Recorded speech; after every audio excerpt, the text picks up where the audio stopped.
This is 5 on your side at 5. Focused on you. It's been a violent weekend in St. Louis. 5 people killed, bringing the number of homicides this month to 16 so far. That's 6 higher than this time last year. Thanks for joining us. I'm Mark Maxwell. Mike Bush has the night off. 4 of the homicides this weekend happened before 8 o'clock this morning. The first deadly shooting this weekend happening just before 1:30 a.m. Saturday. Police responded to South 7th Street in Choteau, where a SUV struck a light pole. That's when they noticed the driver had been shot in the head. Right now, police have not said how that shooting happened or who was killed. And just before midnight, police responded to a 2-car crash near Jefferson in Miami near Chippewa. Not long after, police were told a man was dropped off at the hospital suffering from injuries they suspect may be linked to that crash. He died at the hospital, and police initially reported it as a shooting, but now say they're not sure if the victim's injuries came from the gunshot or the crash. We do not know his name. Homicide detectives are investigating. A shooting on the Eads Bridge also left a man dead this morning. Police found a man on the ground just after 4:30. He was pronounced dead on scene. A woman was with him but was not hurt. Officers believe both of them were shot at by someone else driving by. We don't know the identity of the man killed or the woman he was with yet. Police do not have a suspect in this case either. Less than an hour later, police found a man who had been shot twice on Pine Street near 16th. Officers found a man lying in the street around 5:30 there this morning. Police identified the man killed as 25-year-old Tawan Ward. He was pronounced dead on the scene. They've not identified a suspect in that case either. And around 7:30 today, police found a man unresponsive in the backyard of a home on Lexington Avenue. Right now, police say he was suffering from various injuries. They have not said what they are yet, but the homicide division is handling that case too. Police say that man was taken to the hospital where he was pronounced dead. If you have any information on any one of these murders, police are asking you to call Crime Stoppers, where you can leave an anonymous tip at 866-371-TIPS. We're working to learn more about each of these deadly shootings, and we'll update you on air and online as we learn more. Right now, we're working to learn more about a crash that killed a woman and injured a teenager. Missouri State Highway Patrol says a driver backed her car into a salon in Pacific, Missouri. That's in Franklin County. The car went through the wall, striking multiple people inside. 3 people got hit, including a 17-year-old girl. One of the women was taken to the hospital where she died. A house fire in North County left 1 man seriously hurt. Firefighters arrived on Horde Avenue in Jennings around 11:30 this morning, responding to reports of a house fire there. They found 1 man still stuck inside. They did rescue him, a 30-year-old man, but only after he suffered burns on more than 80% of his body. He's now being treated at a hospital. Chief Goldstein says these fires responded quickly. The firefighters arrived on the scene probably within about 2 minutes from time of dispatch, and they're still working, to make sure hot spots are out and everything else. So. 1 firefighter suffered minor smoke inhalation but is expected to be okay. Nobody else was hurt.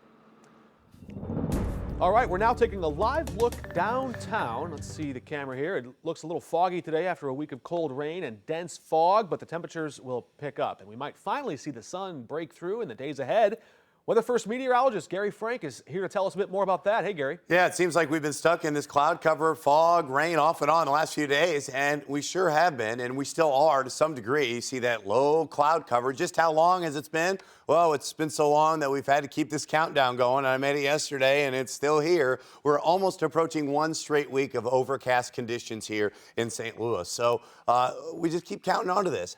However, I think we're going to finally see an end to that. And the back edge of this cloud cover is in Columbia. It's taken a while, but as that moves out, I think we'll see a little bit of fog develop as clouds are starting to break up as well. So it's a matter of time. Otherwise, temperatures are just above freezing, mid-30s. You can see off to the west where temperatures have warmed up because there's no fog. There's no cloud cover. We're close to 50, and that's on our way. Look at that 65 in Amarillo. That's where we're going to start to see some of this air transport. But tonight, we'll see more fog still hanging around. Temps right around freezing. I do think we're going to see the sun tomorrow and a lot of it. It's a change for this week. We'll talk about much above average temperatures, and when we'll get close to that number I mentioned in Amarillo. New tonight, 3 U.S. Army soldiers were killed and 30 more injured in a drone attack in the Middle East. U.S. officials say a drone fired by Iran-backed militants struck a base near northeast Jordan. It's the first American fatalities in months of strikes from Iranian-backed militants since the beginning of the Israel-Hamas war.